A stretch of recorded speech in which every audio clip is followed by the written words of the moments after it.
Peace, family. This is your brother, Mr. Holipsism, here to review Denzel Washington's latest film, The Equalizer.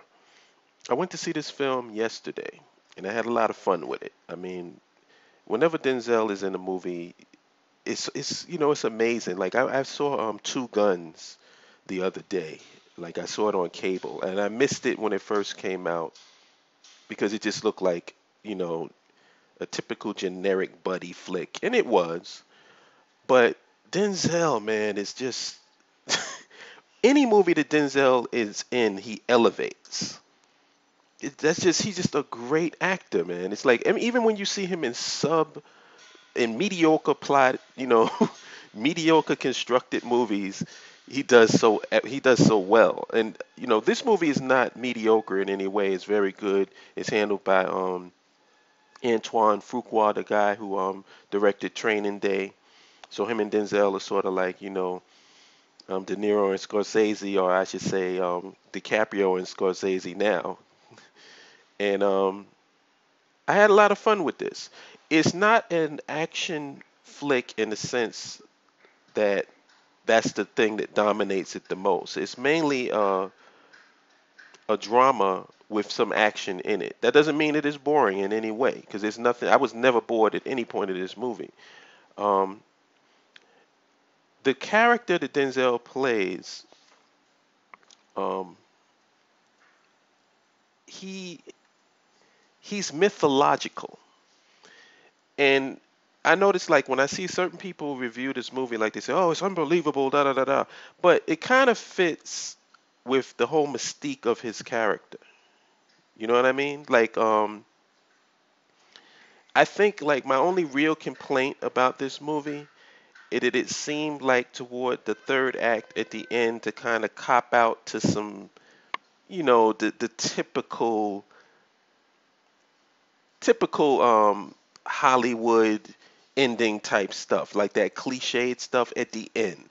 It wasn't enough for it to take away from the entire movie, but I just felt maybe like that ending sequence should have been handled a little bit differently. That was my only real complaint. Like it just seemed like, oh man, you've been hitting such high notes throughout the thing. Why do you have to go back to these cliches at the end? I mean, I guess I can tell you some of them, like the the explosion in the back while the guy is walking. I mean, come on. Haven't we seen that like 1,000 trillion times? And you would not expect to see, like the way that this movie is conducts itself throughout the first and second act, you don't expect to see that at the end. But I'm nitpicking. I mean, the overall quality of the movie is great. I don't want to give away too much of the details of the movie, but I will say that this guy, if in the very beginning you see the type of person that he is. He's very structured. His house is immaculate. His schedule from day to day is set. Like he does certain things. He's very clean. He's very precise. And that translates over to when you see him start to get busy, you see how that is relevant to the type of personality that he has. Um, if you're going to play against Denzel, and especially in this type of movie, you have to have a formidable um, antagonist. And the guy who played the antagonist in this movie is definitely formidable. Um, he is similar in precision to Denzel's character. In fact, it's almost like that. I guess the ultimate protagonist antagonist is Batman and the Joker. It's almost like they're polar opposites of each other. These guys are similar but different. Like I guess the motivations and what makes them do what they do is what separates them.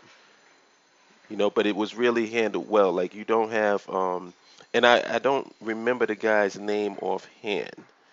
I think it's oh, let me not start. Let me not start. I'll probably put it in the description box. Put his name and put everybody else's name. Like Chloë Grace Moretz, who she played a character actor. She played a prostitute, a Russian prostitute in this movie. She was okay. I mean, there was not really a whole lot of meat to that performance. So, I won't say that she killed it because they really could have got anybody to play that. I mean, that's as far as I'm concerned. And I like her as an actress. I think she's very talented as an up and coming actress. I just feel she has to get some meat, you know. And this was a pretty good role. This was a pretty good character role. And actually, I think that maybe she needs to stick with some character roles and go for those before she goes to the main ones too soon, because she's the type of talent that needs to be nurtured. I would say that this is definitely one that you need to go and see immediately. One of the things that impressed me, well, there were a few things that impressed me about this movie, cinematography wise and style wise. The way that he handled the inner workings of this character's mind, McCall, when he would go into a situation and he would see everything, every angle in the situation. He'd come into a room and just peruse the room and would see what he could use in any given situation. That's why he had this clock, this stopwatch, where he would time himself on how long it would take for him to do something, which I thought was a nice touch. Also, I just love the scenes between Denzel and the bad guy. Like I love it's just like when you had the scene between the Joker and Batman in the interrogation room. I love when you get your protagonist and your antagonist together. That makes or breaks a movie. And this movie really delivered when it came to that. Um, the guy was formidable, but Denzel's character was just almost like mythological in the way that he would handle things. He was always two steps ahead of everyone.